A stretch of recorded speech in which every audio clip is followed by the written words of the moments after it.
estou abrindo para comunicar que o desembargador manda avisar que ele vai chegar um pouco atrasado. Quem? Vaga do Freud? Desembargador Flores. Ah. Ele está numa reunião. Pronto. Bom dia, desembargador. Bom dia, desembargador Banho. Bom dia, doutora Dúvida. Bom dia, desembargador Zé Joaquim. Ele chegar imediatamente, ele tem a preferência. Perfeito, presidente. Então, vamos começar. São os dois primeiros, né? Doutora Adriana, qual é o processo que tem preferência primeiro aí? É o quinto? É o 7. É o sexto? É o sétimo? O 7º já está na sala, Excelência. Começar primeiro, então. Vamos lá. Desculpa, desembargador Banha, o primeiro também está na sala, o doutor Caio. Mas o O primeiro desembargador José Joaquim, que foi adiado na sessão passada. tem, é presidente Joaquim. Exatamente. Com a palavra, eminente presidente. Presidente, vamos só aprovar a ata, presidente. E aí, para nós começar. Pois é. Eu indago aos senhores desembargadores e ilustre representante do Ministério Público se há alguma alteração à ata da sessão anterior, bem ainda se há algum habeas corpus ou embargo de declaração. Não tem, presidente. E de acordo com a ata, presidente. Aprovada, Vossa Excelência, com a palavra. Agradeço, presidente. Bom dia a todos. Cumprimento Vossa Excelência, o eminente Procurador Samuel, senhora procuradora, doutora Domingas, senhores advogados, o senhor secretário de exercício, o Rômulo, os que nos assistem, a família judiciária, o meu cordial bom dia. Apregou o primeiro processo, que é o habeas 080-1321, 81,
Eminente corregedor, aqui presente.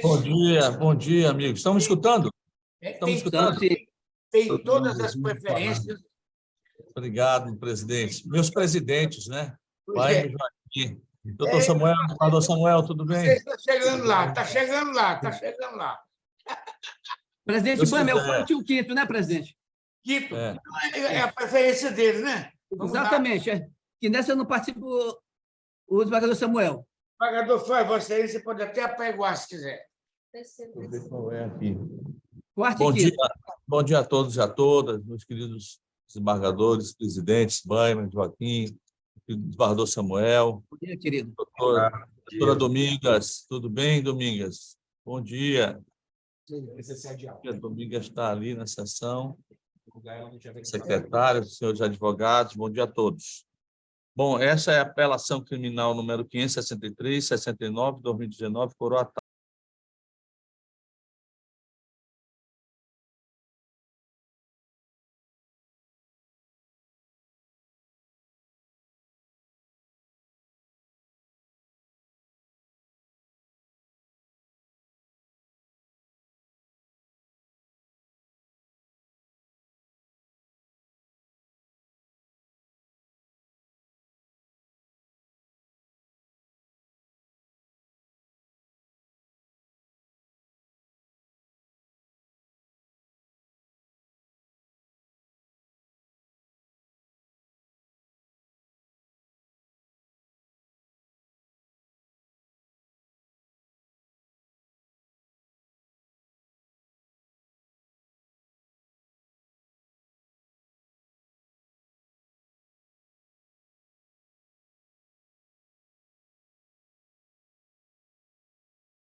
processo número 2 da pauta, eu estou impedido e não tem quórum.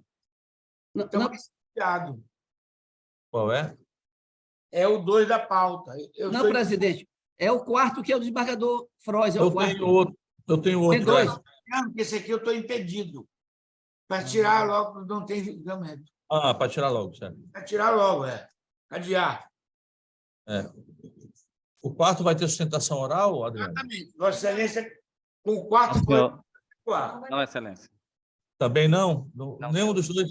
Então, eu vou votar também rapidamente isso aqui.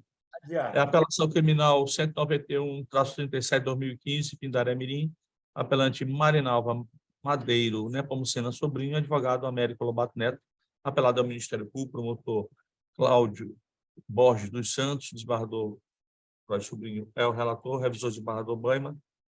O parecer do Ministério Público aqui foi, deixa eu ver aqui, foi pelo desprovimento, mas eu ouso discordar do Ministério Público, Excelências, porque há uma absolvição devida à ré. Por quê? Né? Ela foi responsabilizada criminalmente no artigo 1º, inciso 1 do Decreto-Lei 201/67. É ex-prefeita municipal, só que a base dessa condenação dela, né, as alegações de desvio, apropriação indevida de verba pública, foi com base em um acordo do TCE. E esse acordo do TCE ele acabou sendo anulado. Então, não existe prova. Quando foi feita a instrução, só houve prova favorável à ré, não houve prova da acusação. Então, não há prova, porque a prova basilar, que era o acordo do TCE, ele foi nulo. E eu peguei uma decisão recente do desembargador Gervásio, na terceira Câmara, que é idêntico ao caso que eu estou julgando. E aí, na ementa ficou lá, do desembargador Gervásio, que foi já acolhida pela terceira Câmara, a tese, a mesma tese, que é artigo 89, Lei 8.666/93, preliminar de cerceamento de defesa, inépcia da denúncia, rejeição, sentença condenatória calcada em prova inválida, nulidade decretada por pronunciamento judicial transitado e julgado, ausência de dolo específico e dano ao erário. Na parte que cabe a nosso case, ao nosso caso, fundada a sentença recorrida em acordos da Corte de Contas Estadual declarados nulos, não há como perdurar a condenação pautada em elemento extirpado do mundo jurídico por eiva insanável, a qual, inclusive, já se encontra cobertada pelo manto da coisa julgada. É o mesmo caso nosso, aqui, estou trazendo a baila, por isso que o meu voto, neste caso, é Desembargador pela Frois, absolvição. desembargador Frois, foi juntado na instrução exatamente essa Foi decisão? juntado a decisão na instrução. A instrução foi feita, inclusive, já com a decisão nos autos. Né? É o mesmo caso do julgado pelo desembargador Gervásio. Então, eu dou parcial provimento ao apelo para absolver, porque foi pedido a nulidade do processo. Então, eu estou afastando a nulidade, que eu acho que é caso de absolvição e não de nulidade, já que não há prova suficiente para a condenação da ré. É como voto. Acompanhe, Vossa Excelência. Acompanhe, presidente. Bom, então eu me despeço de Vossas Excelências. Eu vou aqui, Não, aqui na o corredoria. quinto é de Vossa Obrigado. Excelência. Não, eu já julguei. Eu julguei, foi o primeiro que eu julguei. Ah, o terceiro e quarto, Os dois. assim. Foi julgado os dois. Eu agradeço aí o carinho de Vossas Excelências. Bom dia a todos e a todas. Vamos seguir juntos. Até amanhã. Grande abraço. Bom ver, querido. Um abraço. Até amanhã, se Deus quiser. Abraço. Sustentação oral, preferência o 7º da pauta, não é? Excelência. Não me ouviu? Presidente Baima, Diga, o segundo vai ser adiado porque Vossa Excelência é impedida, é isso? eu estou impedido. Perfeito. Já está A, adiado. a senhora secretária para convocar Isso. um desembargador. Eu anuncio o 7º processo da pauta, João Brito. que tem, inclusive, sustentação oral. O doutor Caio, é? É o doutor João Brito. João Brito. É o habeas corpus de número 080-8605, 43/2023.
Vamos ao 9º, também de minha relatoria. Esse foi o 7º, não é? Sim. 7. E o 8º? Não, é porque o 7º e o 10 e o 9 é que tem. Ah, tem sustentação oral. Sustentação oral, Excelência. É a apelação criminal 000-5105-23/2016. O primeiro apelante é Cleiton Lima Nascimento.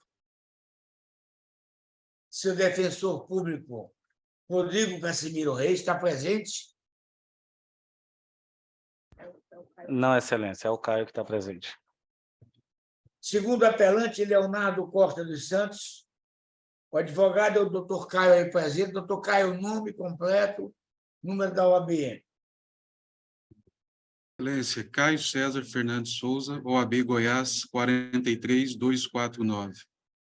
O apelado é o Ministério Público, através do doutor Carlos Rostão Martins Freitas. Na relatoria estamos nós. Na revisão, o eminente desembargador José Joaquim Figueiredo dos Anjos. E na procuradoria, doutora Flávia Tereza de Viveiros Vieira. Pois bem, concurso de agentes com uso de arma de fogo, né? Assaltaram 2 vítimas em continuidade delitiva, subtraindo celulares e uma certa quantia de dinheiro. Pois bem, os réus foram identificados pela vítima, quer dizer, não há dúvida de autoria, certo? Eu estou mantendo a pena de condenação de 6 anos, hein? Vai haver sustentação, presidente. Ah, vai haver. Eu estou logo adiantando, não vai perder tempo, não. Entendeu? Eu estou mantendo a condenação. Essa é a verdade. Com a palavra, o eminente advogado. 10 minutos. Obrigado, presidente. Espero, com a sustentação, poder mudar o seu voto. Fico muito feliz de poder sustentar aqui perante essa egrégia Câmara, perante o Tribunal do Estado do Maranhão, apesar da distância, estou aqui em Goiás, mas é uma satisfação muito grande estar aqui junto a Vossa Excelência. Hoje, com a proximidade das sessões virtuais, hoje isso é possível de forma muito prática. Então, a minha sustentação, prometo ser a mais breve possível, e ela vai ser focada em 2 únicos pontos. Primeiro, a nulidade do reconhecimento do réu Leonardo, que é o meu cliente, mas que automaticamente se estenderá aos demais réus, e também no erro injudicando na dosimetria da pena.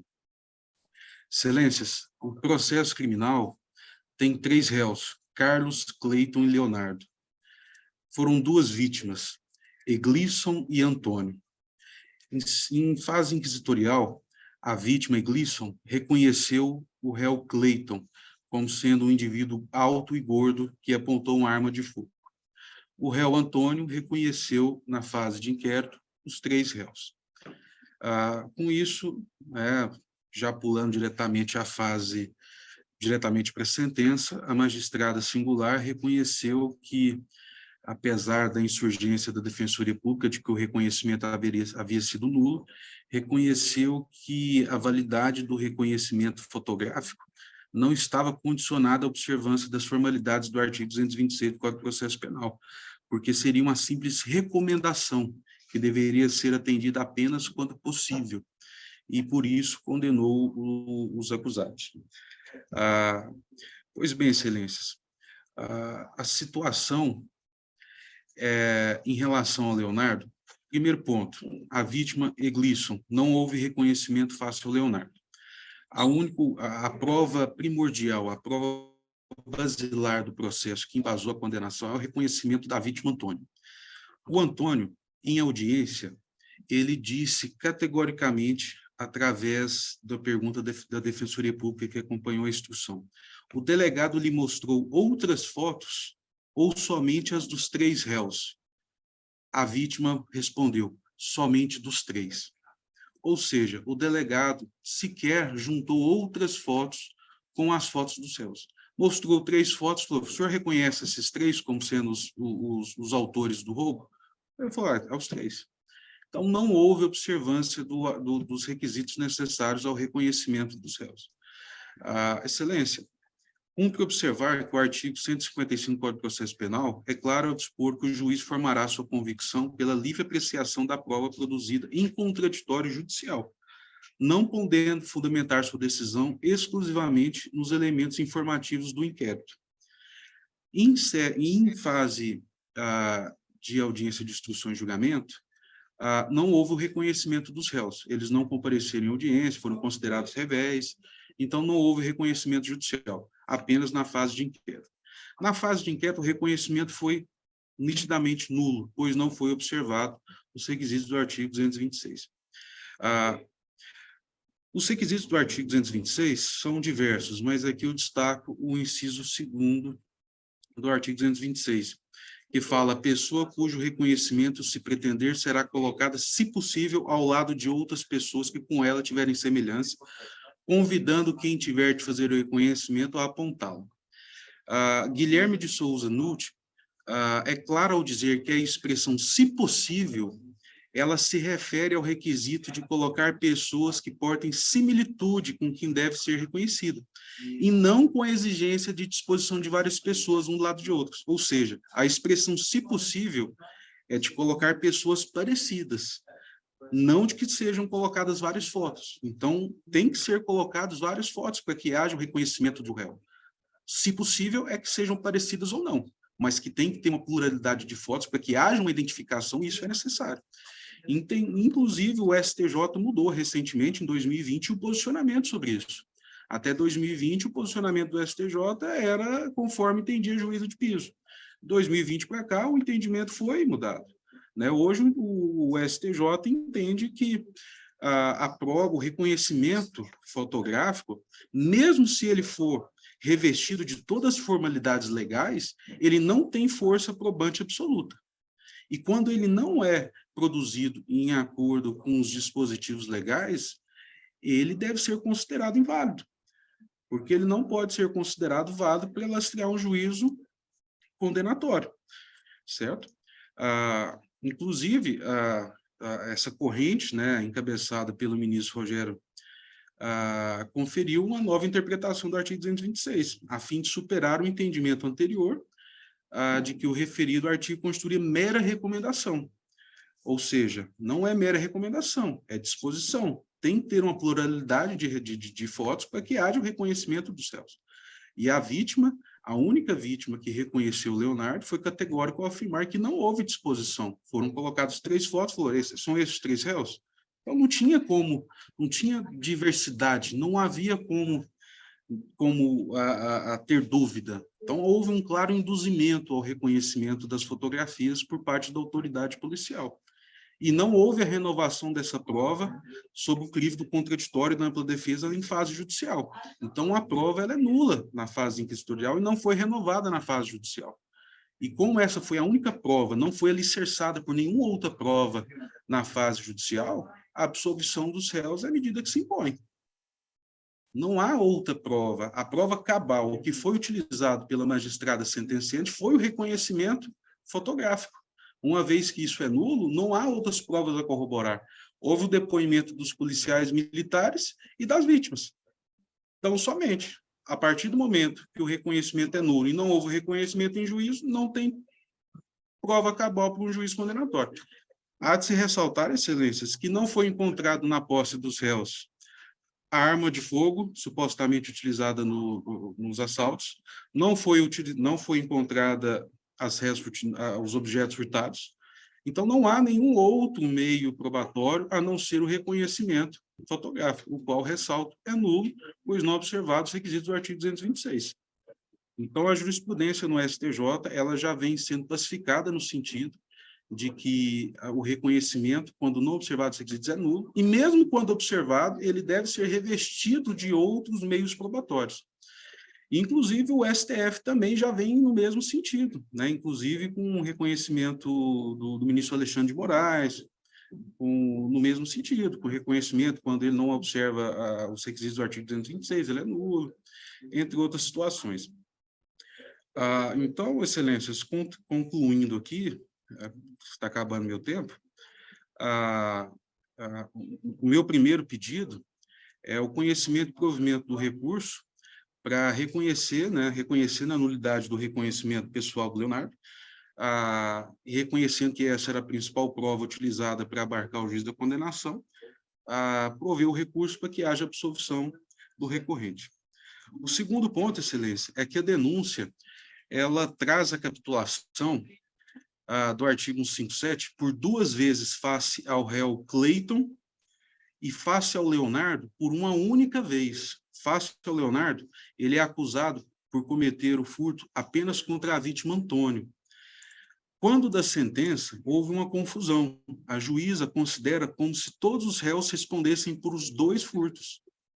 E ela condena o Leonardo, né, a uma pena de 5 anos e 6 meses, né, em razão do roubo qualificado, né, aumentando 3/8, e depois majora pelo crime continuado, né, em 1/6, quando a pena fica em 6 anos e 5 meses.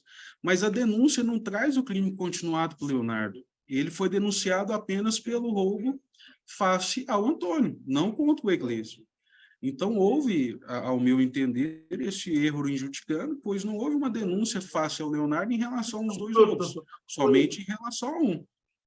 Então, o meu pedido subsidiário é que, se mantida a condenação, seja revista a quantificação da pena para que seja afastado o crime continuado, pois a denúncia paira sobre o Leonardo somente em relação a um dos furtos. Agradeço a atenção de Vossas Excelências e desejo um bom dia a todos. Ministério Público. C, desembargador, pelo desprovimento. Conhecimento e desprovimento. Está escutando? Desprovimento. Não é o 8º? Doutor Caio, direito é ciência, advocacia é arte, certo? Concordo. Judicatura é sacerdócio. Meus parabéns pela defesa, mas não me convence. Primeiro, pelo seguinte: quando você não consegue contestar os fatos com precisão, apela para uma nulidade, que não é o caso. Esse crime de assalto é típico dessas republiquetas como é o Brasil hoje, que não toma providência com nada, se preocupa com outras coisas e fica aí, entendeu? À mercê de marginais. E alguém tem que tomar uma providência nisso. Essa que é a verdade, né? O crime aqui está configurado, não tem dúvida, entendeu? Eles foram identificados, foram reconhecidos, entendeu? Embora não pareça um celular em pequena quantia, esse celular, para a pessoa que está lá, e que teve subtraído, ele é de grande valia. Quem sabe se ele está até devendo para pagar esse celular. Essa aqui é a verdade. Tem que encarar um crime desse que parece pequeno, mas não é. Não é, não. E é por esse motivo que, desde o começo, se lhe disse logo: não vou mudar nada, vou manter a pena. Esse é o meu entendimento. Presidente Joaquim. Agradeço, presidente. Agradeço também a manifestação da ilustre procuradora, do ilustre advogado. Mas é de bom ouvinte nós ressaltarmos aqui, presidente, e também o desembargador Samuel, que é um fato o que foi dito pelo ilustre advogado com relação ao artigo 226. Mas o artigo 226, presidente, ele não foi revogado. Isso é bom que se diga, do Código de Processo Penal. O que está hoje prevalecendo ao STJ é no sentido de que não seja apenas uma prova isolada. Inclusive, o Jornal Nacional, os demais jornais das emissoras têm demonstrado dia a dia exatamente, é o caso do Rio, onde o cidadão respondia o processo, agora foi solto e responde mais 65 processos, onde o STJ diz: olha, há necessidade que os juízes revejam essas causas. Aqui, embora o ilustre advogado tenha dito que não participara da fase instrutória, mas havia um defensor, e para dirimir qualquer dúvida, se fazia necessário, por exemplo, uma cariação entre acusados de testigo, porque os depoimentos dos policiais são muito claros. E a juíza analisa os fatos e circunstâncias desse processo. Tanto é que chega, presidente, a absolver o Carlos Augusto, que era exatamente um dos integrantes do trido que participaram do roubo qualificado. Com isso, também retira o artigo 288. E aqui, o ilustre advogado não faz menção e, por via de consequência, acho também, presidente, que não tem a menoridade, porque essa menoridade poderia ser uma cláusula de diminuição de pena, mas que pode esbarrar da súmula 231, haver de compensação com as circunstâncias agravantes. Então, disso, presidente, eu vou acompanhar Vossa Excelência integralmente. Desembargador Samuel. Acompanhando o senhor presidente. Pronto. É o 10º. 10º com preferência também, né? Vamos lá. Presidente Joaquim, Vossa Excelência. Agradeço, presidente. Tem Passo a sustentação oral, pregoar. excelência. Hã? Sustentação oral. Não entendi. Sustentação oral. Não tem sustentação oral? Tem. Senhor. Então, por isso que o presidente está dizendo que tem prioridade. Vou apregoá-lo.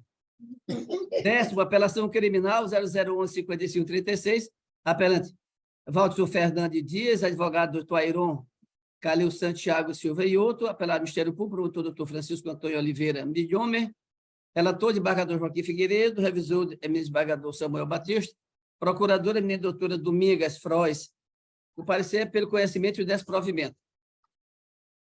Eis o relatório.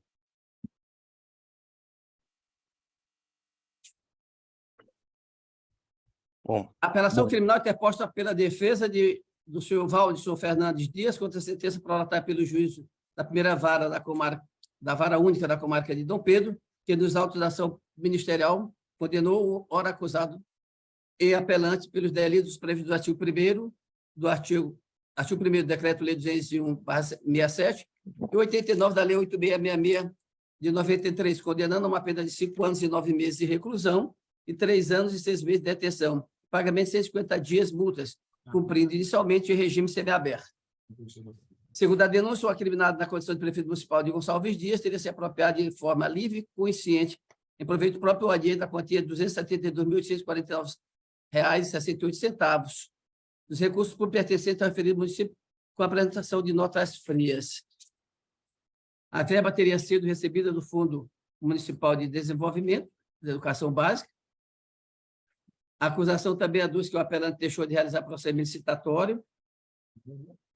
Houve aqui o apelo, alegando falta de meios de prova para a condenação, bem como ausência de elemento volitivo do dolo específico. Por fim, requer, com medida de justiça, aguardar em liberdade até o trânsito em julgado. Requer, por fim, conhecido e provido para fim de absolver-se o réu, com base no artigo 386, inciso 2 e 7º do Código de Processo Civil, requer, por fim, não seja permitido, que seja permitido aguardar em liberdade durante o julgado. A doutora parecerista, doutora Domingas Frois, manifestou-se pelo desprovimento, é o que merecia relato, adulta revisão, eminente presidente. De acordo com o relatório, senhor relator. Agradeço a Vossa Excelência. Presidente Baiman, a defesa, o advogado. Bom dia a todos. Nome OAB para fim de registro, doutor. Certo. Airon Calil Santiago Silva, OAB 17878. Pois não, o senhor tem 10 Posso minutos. iniciar, Excelência? Até 15 minutos. Certo. Novamente, bom dia a todos, os excelentíssimos desembargadores, os serventórios da Justiça, nobres colegas eventualmente presentes ainda, e demais ouvintes, né?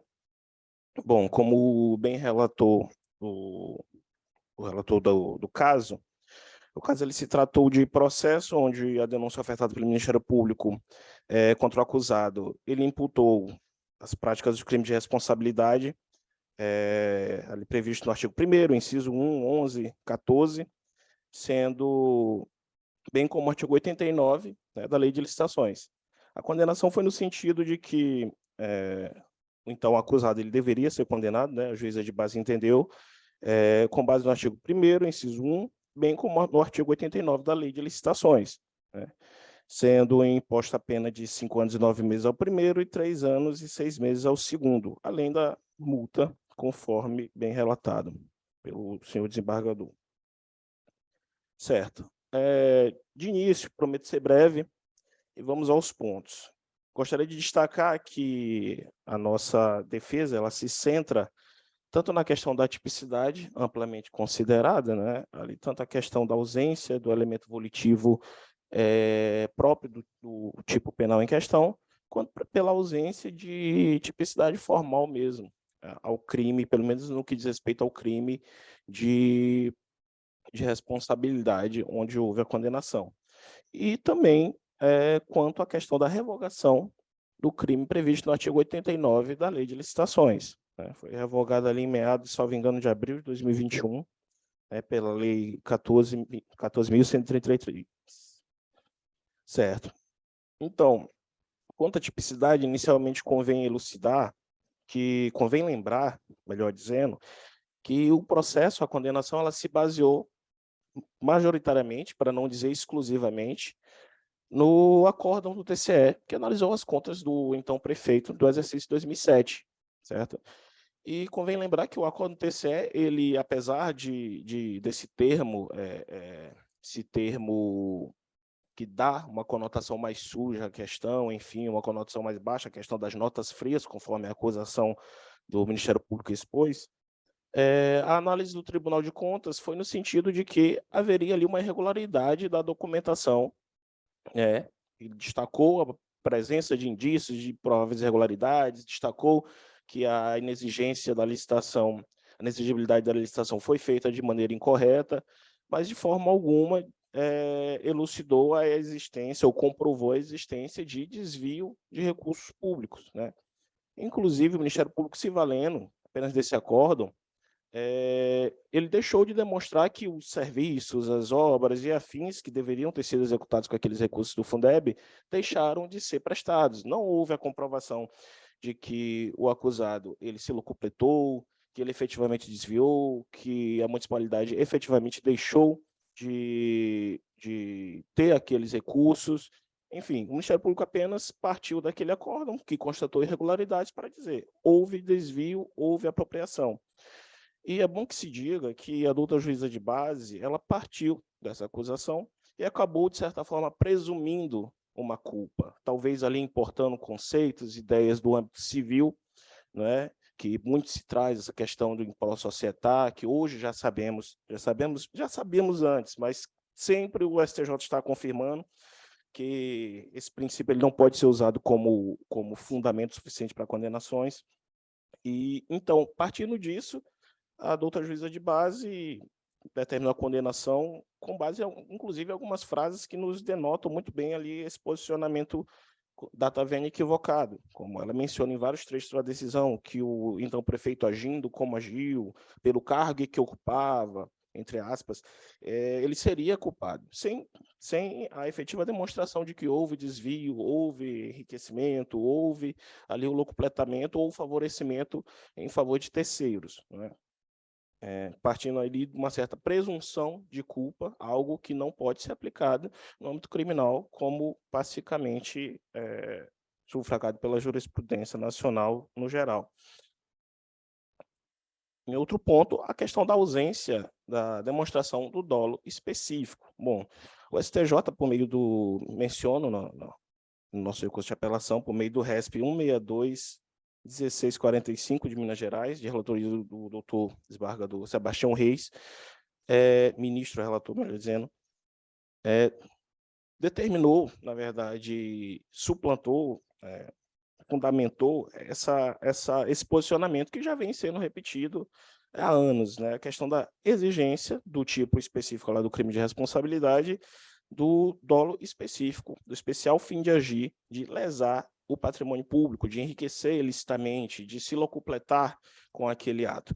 Algo que não foi demonstrado em momento algum nesse processo. Em todo o processo, em toda a instrução, só se observa a acusação partindo do acórdão TCE, dizendo que pelas irregularidades, pelos erros, pelos equívocos cometidos ali na gestão e na prestação de contas, teria sido cometido o crime de responsabilidade em comenda, certo? Inclusive, quanto à questão da tipicidade formal, que mencionei anteriormente, é esse o ponto fulcral também, porque não se demonstra a exata, não se descreve, digamos assim, ao longo da decisão e da acusação também, de certa forma, o efetivo desvio de recursos, não se demonstra isso, né? Acaba, por fim, a conduta descrita, inclusive na sentença condenatória, mas se afigurando a uma prestação de contas indevida, a uma prestação de contas feita de maneira equivocada, algo que, inclusive, talvez, eventualmente, poderia figurar como ato de improbidade, não como um ato digno de condenação criminal, que, convenhamos, é a última razão, a última ratio do direito brasileiro, não pode se aplicar em qualquer caso, muito menos apenas em nome de um princípio já falido, já superado, melhor dizendo, que seria o indubio pro societate.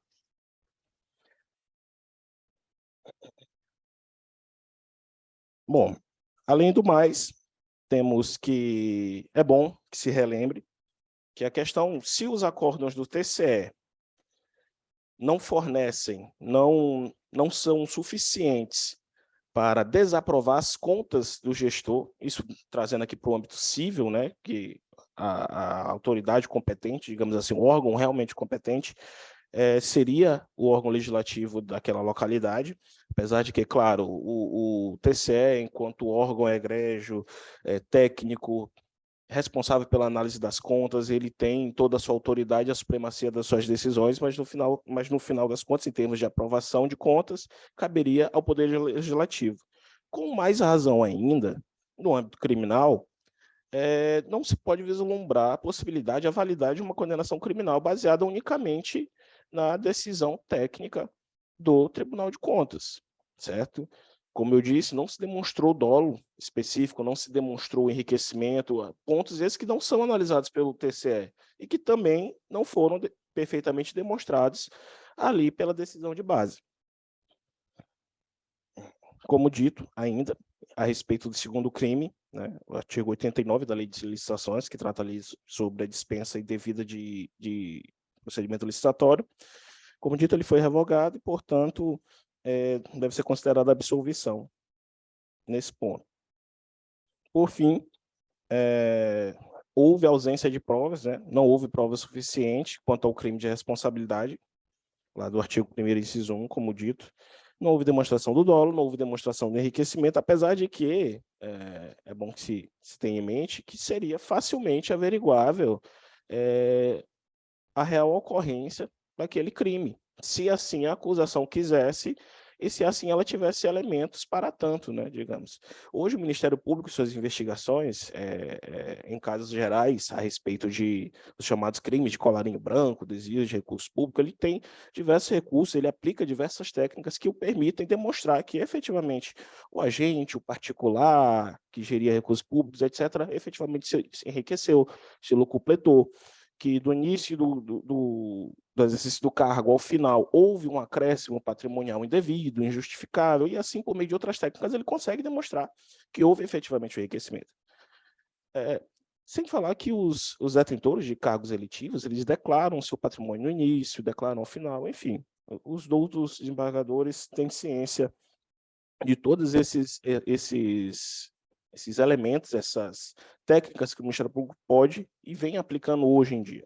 Acontece que o órgão de acusação é que, na comarca de Dom Pedro, ele não fez, não partiu, ele não aplicou essas técnicas. A gente tem apenas uma condenação, como eu já disse, baseado em um acórdão no TCE, sem demonstrar efetivo enriquecimento ilícito, sem demonstrar o desvio de recursos para terceiros, sem demonstrar sequer a ausência de aplicação desses recursos em prol da municipalidade, algo que também seria facilmente verificável. Bastava o Ministério Público, com o seu poder que tem, fiscalizar ali aquela municipalidade, checar as obras, os recursos aplicados em termos de educação, uma vez que a verba discutida aqui se tratava de Fundeb, e assim poderia demonstrar, se fosse o caso, que se houve ou não desvio ou enriquecimento ilícito a esse respeito. Ocorre que não fez, né? E certamente, como bem se sabe, a dúvida ela deve favorecer o réu, não o contrário, certo?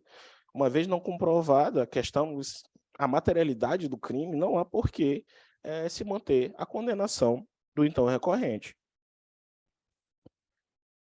Seria o caso, então, como requeremos em nosso recurso, da absolvição do acusado, né, quanto ao crime de responsabilidade descrito, e não sendo o caso, não sendo esse entendimento desta egrégia corte, que seja reduzida a pena ao patamar mínimo, inclusive de ofício, se assim entenderem, a fim de que seja, inclusive, aplicado o entendimento que já foi vergachado por essa turma, né, por essa Câmara, inclusive pelo mesmo réu, né? O senhor Vadilson Fernandes Dias, ele foi julgado aqui por meio do processo 1126/83, do ano de 2014, e foi julgado no final de 2021, de relatoria do doutor desembargador Frois, onde a pena ela foi reduzida ao mínimo legal e, com isso, reconhecida a prescrição em concreto e a extinção da punibilidade de forma retroativa, uma vez que entre a denúncia e a condenação a gente possui mais de 4 anos, entre a publicação da sentença e esse julgamento também possuímos mais de 4 anos aí, certo? Então, doutos julgadores, a nossa solicitação. Agradeço a oportunidade, agradeço o tempo de Vossas Excelências. Obrigado. O ato vai ser fechado, presidente. A palavra. Doutora Domingas. Desembargador, pelo conhecimento e desprovimento. Agradeço a Vossa Excelência.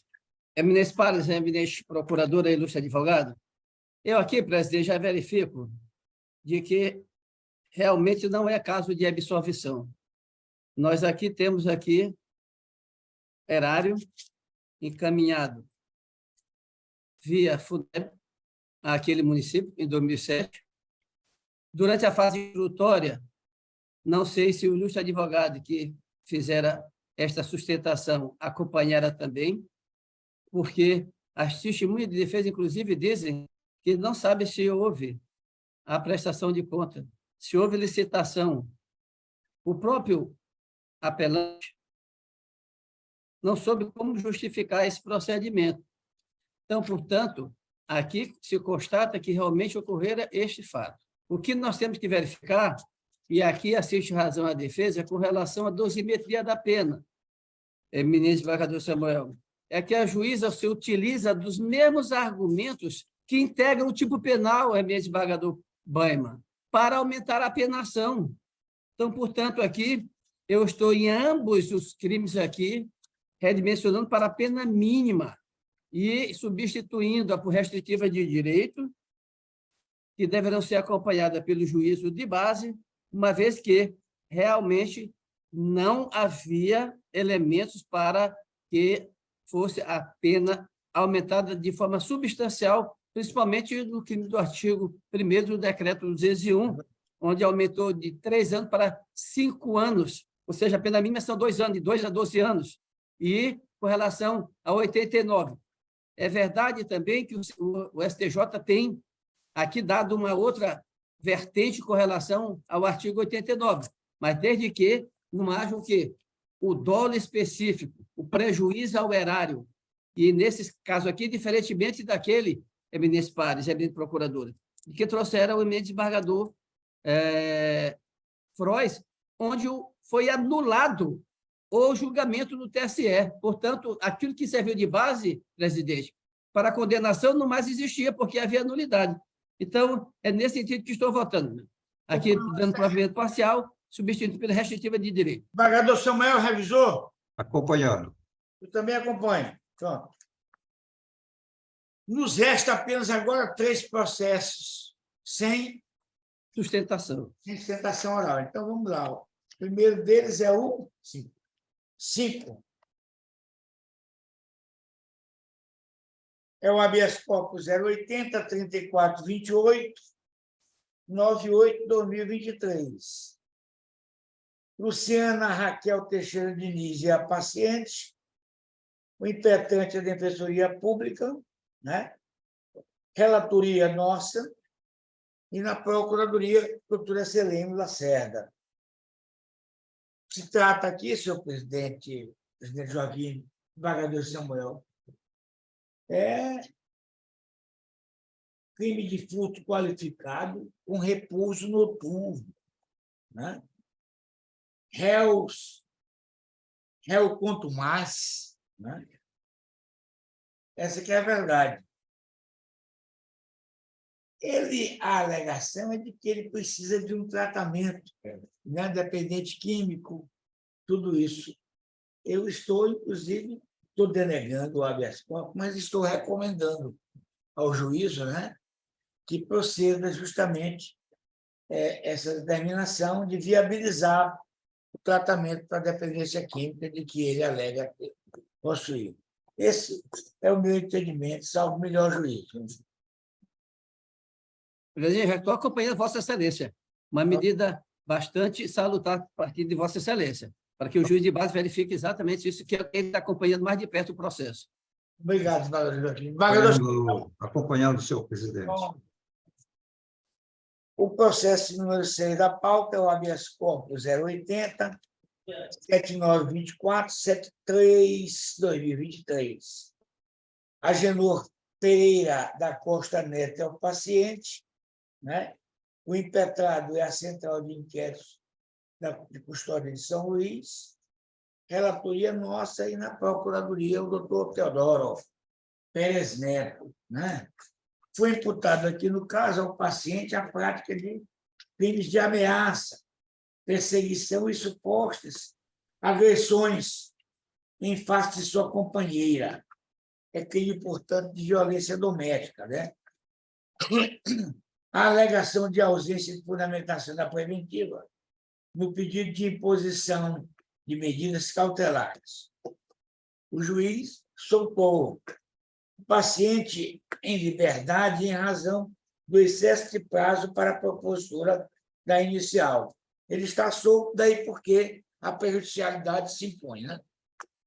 Pronto. Já acompanha Vossa Excelência, presidente.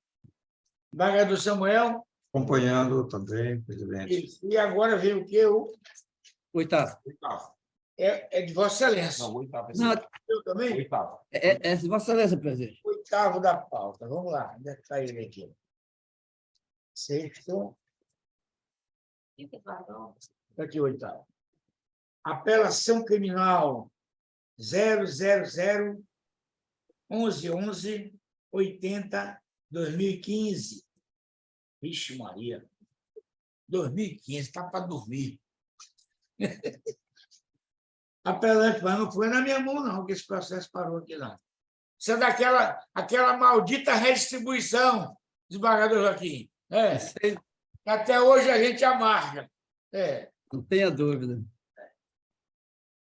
Apelação Maria Arlene Barros Mota é apelante, o apelado é o Ministério Público, a relatoria é nossa, e na Procuradoria, doutora Domingas, não é?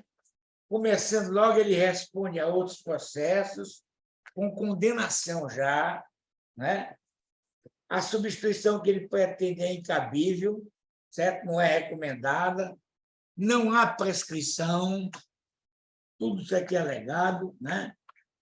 O que houve aqui, na realidade, foi celebração de um convênio em 15/12 com o Estado do Maranhão, por meio da Secretaria de Educação, consistente no recebimento de R$ 2.393.366, tendo sido a finalidade da tendo como finalidade a municipalização, né, do ensino fundamental, que jamais foi cumprido. Essa que é a verdade, né? Portanto, o convênio, né, restou da segunda e terceira parcela do convênio, totalizando um restante de R$ 1.675.719. Não tem jeito, estou improvendo o recurso, não há nada, não cumpriu o convênio, essa que é a verdade, de acordo com o parecer ministerial. Tá. Desembargador Joaquim,